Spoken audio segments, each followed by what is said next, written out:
কৰিছে? চাওক, আমাৰ একেবাৰে গোটেই পৰিকল্পনাটো মাননীয় মুখ্যমন্ত্ৰী ডাঙৰীয়াই যোনদিনাখনেই প্ৰলয়ংকাৰী বানপানী আৰম্ভ হৈছে সেইদিনাখনে আমাক কৈছিলে 3টা আৰৰ ওপৰত কাম কৰিবলৈ। এটা হ'ল ৰেস্কিউ, প্ৰথম অৱস্থাত মানুহক ৰেস্কিউ কৰিব কৈছে, তাৰপিছত কৈছে ৰিলিফ, আমি যাতে তেওঁলোকে ভোকত আৰু পিয়াহত থাকিব নালাগে তাৰ কাৰণে ব্যৱস্থা, আৰু তাৰপিছত এতিয়া ৰেষ্টৰেশ্যন মানে ঘৰ ভাঙি গৈছে, ঘৰ অৱস্থা বেয়া হৈছে, সেইসকলক আৰ্থিকভাৱে অনুদান দিবলৈ। কালি মুখ্যমন্ত্ৰী ডাঙৰীয়াই ইমান সুন্দৰ পৰিকল্পনা, আজি 19 তাৰিখৰ পৰা আজি 28 তাৰিখ, আজি 29 তাৰিখলৈকে এই 10টা দিনত আমি সকলোকে ৰেস্কিউ কৰা হ'ল।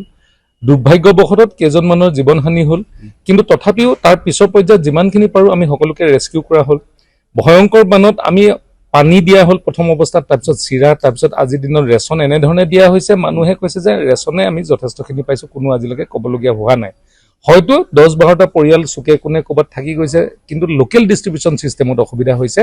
কিন্তু আমি DC অফিচৰ পৰা আমাৰ যিবিলাক প্ৰশাসন আমি তাৰ ফালৰ পৰা দিছোঁ। কালি মাননীয় মুখ্যমন্ত্ৰী ডাঙৰীয়াই ইমান এটা ডাঙৰ সকাহ দিলে, 15,000কে প্ৰত্যেকটো পৰিয়ালত। ইয়াতে কোনোবা চৰকাৰী কৰ্মচাৰী হওক নহওক এইবিলাক নহয়, প্ৰত্যেকটো পৰিয়ালক 15,000 টকা, যিসকল ক্ষতিগ্ৰস্ত হৈছে, য'ত বানপানী হৈছে। সেই ক্ষতিগ্ৰস্তসকলে আমি দেখিছিলোঁ বহুত যে তেওঁলোকে ঘৰ গৈ কি কৰিব, ঘৰটোৰ অৱস্থা বেয়া, এখন বিচনা, এখন তুলি, আজি ঘৰটো ঠিক ঠাক কৰিবৰ কাৰণে হাতত যদি পইচা নাথাকে গাঁৱৰ মানুহ যথেষ্ট কষ্ট হ'ব। মুখ্যমন্ত্ৰী ডাঙৰীয়াই এই যিটো মহা অনুভৱ আৰু তেওঁ যিটো মানুহৰ প্ৰতি থকা মৰম, এই যোগেদি আমাৰ যথেষ্টখিনি আমাৰ সকাহ হ'ব।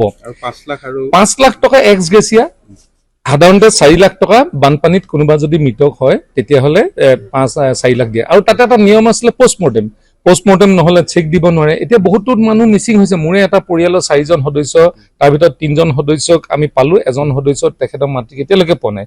কিন্তু আমি যদি ৰৈ থাকোঁ তেতিয়াহ'লে সেই দুৰ্দশাগ্ৰস্ত পৰিয়ালৰ যথেষ্ট কষ্ট হ'ব। তেওঁলোকক আকৌ 4 লাখ প্লাছ 5 লাখ টকা, মানে এজনৰ নামত 9 লাখ টকাকে তেওঁলোকে ক্ষতিপূৰণৰ কথা মাননীয় মুখ্যমন্ত্ৰী ডাঙৰীয়াই ঘোষণা কৰিছে। এতিয়া আমাৰ চেলেঞ্জটো হ'ল যে আমাৰ যিবিলাক কমপ্লিট ডেমেজ ঘৰ আছে, কেঁচা ঘৰ আপোনালোকে যদি চাব দেখিব যে বানপানীৰ তলত থকাৰ কাৰণে প্ৰত্যেকটো ঘৰ পৰি পেলাই প্ৰায় নাইকিয়া হৈ গৈছে।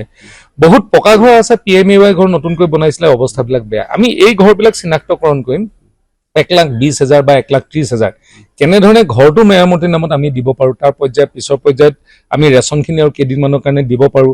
এই গোটেই যিটো CM কিট আমি আৰম্ভ কৰিছোঁ, প্ৰথম পৰ্যায়ত 5 কেজি চাউল, তাৰপিছত 10 কেজি চাউল, মিঠাতেল 1 লিটাৰ, তাৰপিছত নিমখ 1 লিটাৰ, আলু আদি সকলোখিনি দিয়াৰ ব্যৱস্থা কৰিছে, যাতে এটা পৰিয়ালে অন্ততঃ 10 দিনৰ কাৰণে ভোকত থাকিব নালাগে বা তেল নিমখ আদিৰ কাৰণে তেওঁলোকে হাহাকাৰ কৰিব নালাগে। তাৰ বাবে এই মুখ্যমন্ত্ৰী কিটটো আৰম্ভ হৈছে। মুখ্যমন্ত্ৰী কিট আমাৰ প্ৰায় 32,000 মানুহে পাব দুবাৰকৈ। এতিয়া প্ৰায়ৰিটি হৈছে আমাৰ এতিয়া ৰিহেবিলিটেশ্যনৰ ফালে আহিছোঁ, আৰু লগত ৰেচনটোও চলি থাকিব।